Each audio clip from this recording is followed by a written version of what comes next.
Assalamualaikum warahmatullahi wabarakatuh. Salam sejahtera anak-anak semuanya.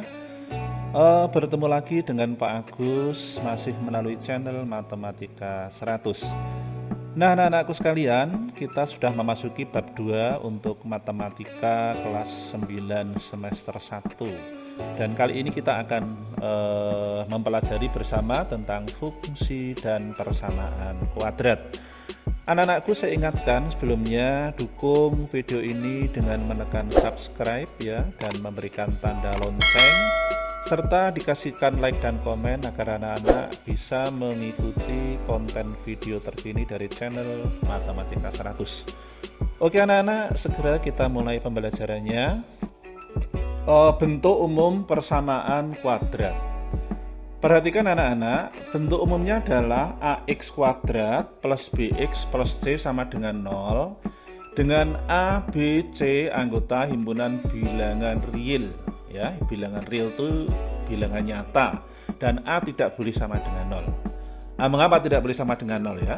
Ini karena kalau a nya sama dengan 0, nanti kan ini kalau tak ganti 0 kan x kuadratnya kalau dikalikan 0 kan jadinya 0. Nah, jadinya nanti tidak membentuk persamaan kuadrat ya. Nanti jadinya persamaan linier. Jadi syaratnya adalah a tidak boleh sama dengan 0. Nah, anak-anak perhatikan ya. Kita sekarang akan belajar mengetahui nilai a, nilai b, dan nilai c pada persamaan kuadrat. A itu apa toh? A itu adalah koefisien di depan x kuadrat ya. A itu koefisien di depan x kuadrat. B adalah koefisien di depan x. Sedangkan C adalah konstanta ya. Ini semuanya adalah angka. Nah, anak-anak nanti kalau ditunjukkan di dalam persamaan ya, diketahui dulu nilai A, nilai B, dan nilai C-nya berapa. Kemudian yang harus anak-anak ingat itu dalam satu persamaan kuadrat, upayakan ruas kanan harus 0 ya anak-anak ya. Ini ruas kanan harus 0. Nah, nanti kalau ruas kanannya tidak 0 ya kita ubah dulu agar menjadi 0 ya, dengan memindah ruas pada persamaan tersebut. Baik anak-anak, perhatikan ini. Jadi misalkan 3x kuadrat ditambah 4x negatif 2 sama dengan 0. Nah, koefisien di depan x kuadrat adalah 3, maka a-nya adalah 3.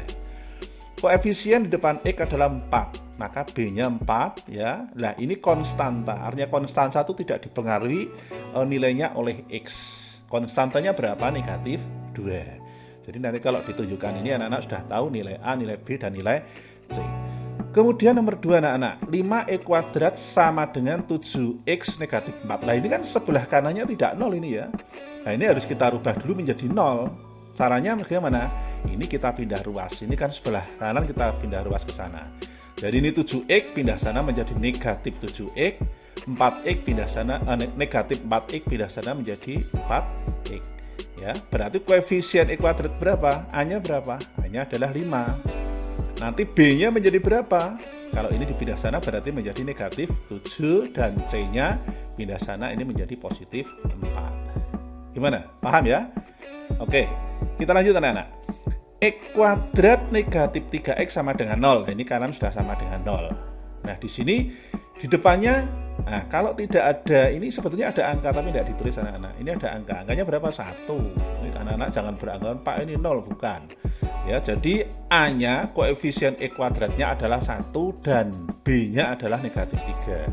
Sementara C-nya adalah 0 ya. Kemudian nomor berikutnya, ini yang kanan kita rubah menjadi 0 dulu nih, kita pindah ruas dulu semuanya ke kiri ya.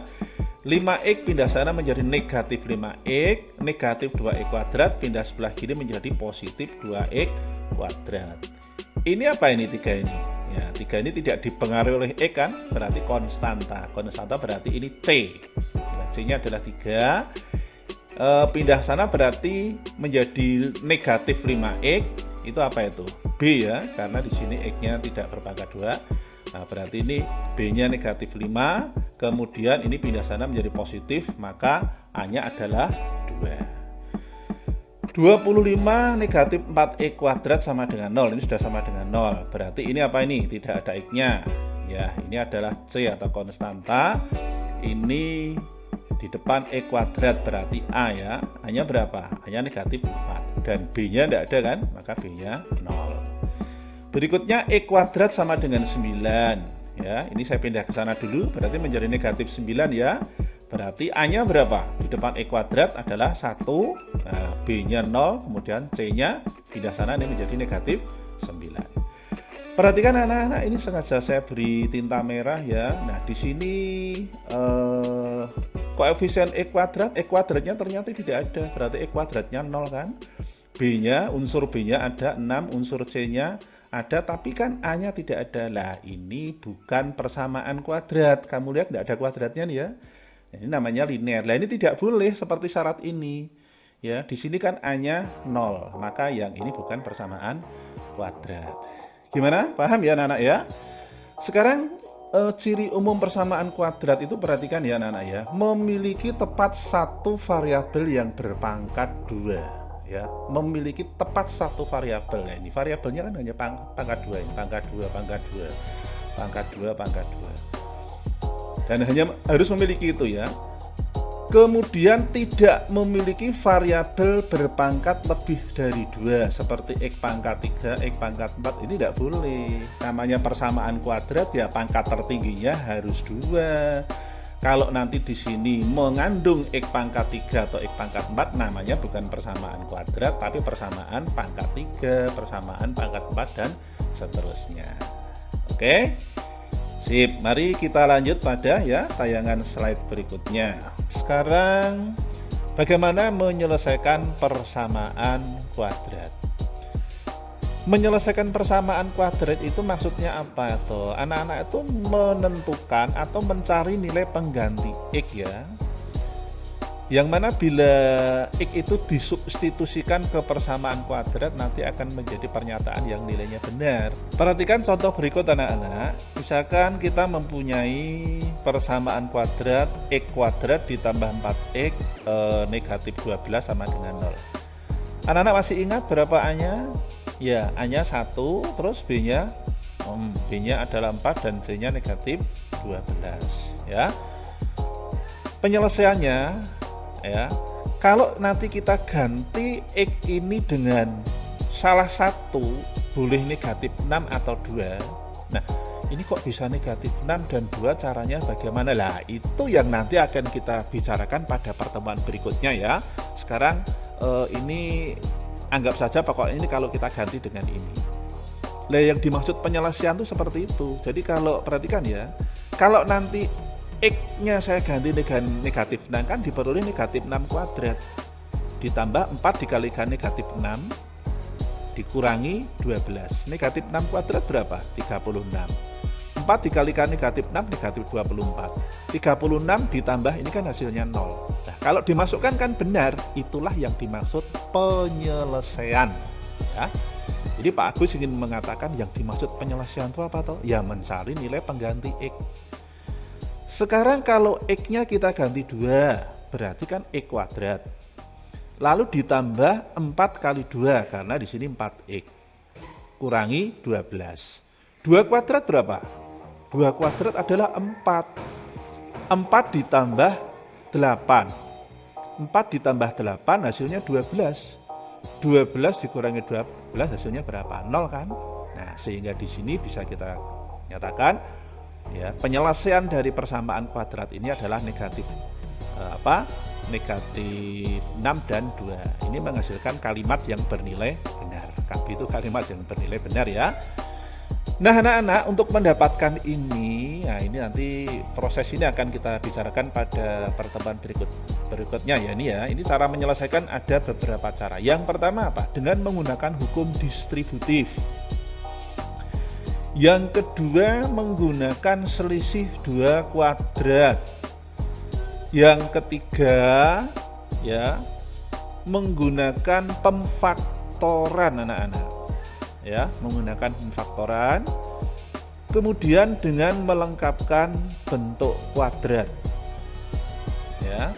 Lalu yang terakhir menggunakan rumus ABC. Nah ini satu persatu nanti kita akan bicarakan dalam setiap pertemuan ya. Nanti kalau di kelas ya tentunya ini pertemuan tersendiri, ini waktunya agak lumayan. Maka nanti kita buat dalam video-video tersendiri. Sekarang kita masuk pada cara yang pertama anak-anak ya. Menyelesaikan persamaan kuadrat dengan hukum distributif. Anak-anak ingat hukum distributif. Nah, sebelum kita masuk ke ranah ini, perhatikan anak-anak.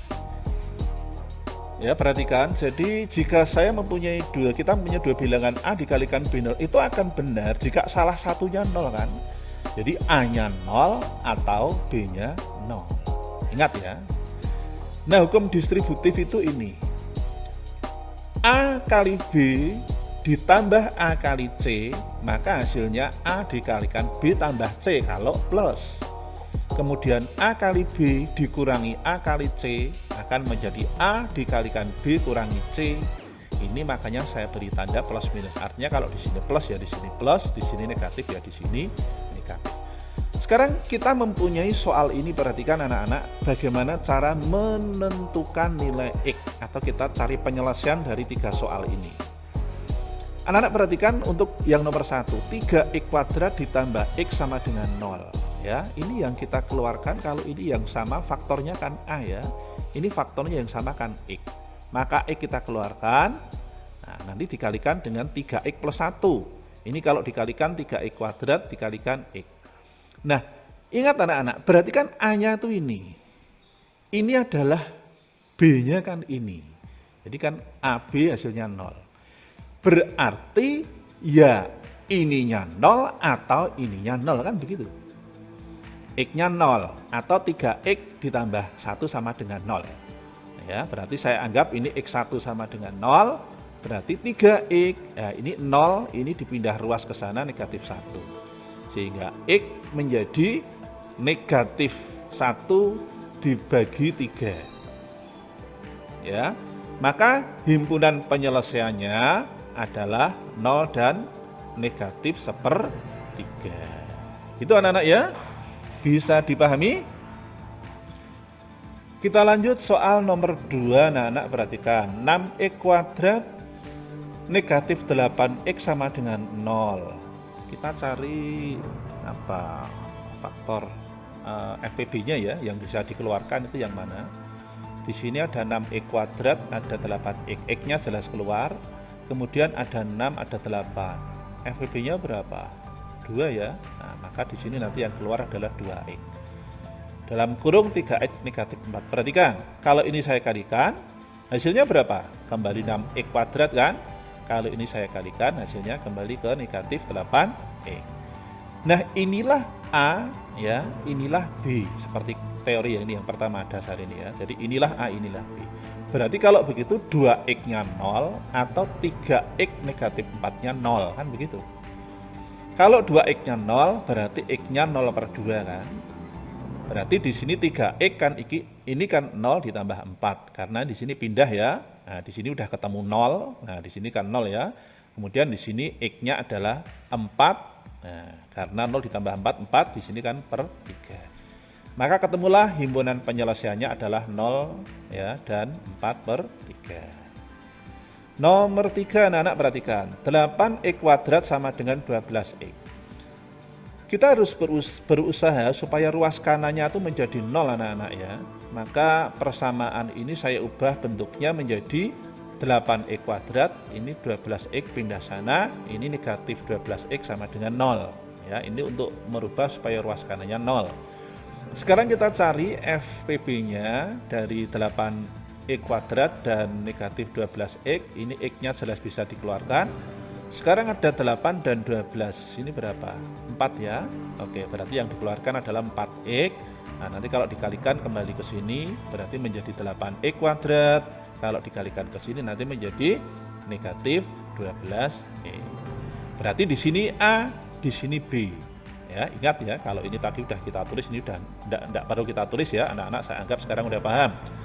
Berarti 4x-nya 0 atau 2x negatif 3-nya 0 gitu saja. Kalau 4x-nya 0 berarti x-nya kan 0/4. Nah, 0/4 itu 0 tentunya ya, 0 dibagi bilangan hasilnya 0. Lah 2x-nya kan kalau ini pindah sana kan negatif 3 kan menjadi 3. Sehingga saya anggap ini x2 adalah 3 per, nah di sini membagi ya 2. Sehingga himpunan penyelesaiannya adalah 0 dan 3 per 2. Nah demikian anak-anak, ini cara menyelesaikan persamaan kuadrat ini dengan menggunakan hukum distributif ya. Kemudian cara menyelesaikan dengan cara yang lain, nah, ikuti video-video berikutnya. Nah sementara sampai di sini dulu anak-anak. Jika anak-anak masih bingung silahkan diputar ulang ya.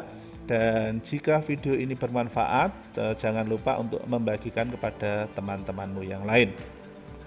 Anak-anak, Pak Agus ingatkan ya, dukung video ini dengan memberikan subscribe dan tanda lonceng, serta beri like dan komen agar anak-anak bisa mengikuti konten video-video terkini dari channel Matematika 100. Oke, sehat selalu untuk anak-anak semuanya. Terima kasih telah menyaksikan tayangan ini. Assalamualaikum warahmatullahi wabarakatuh.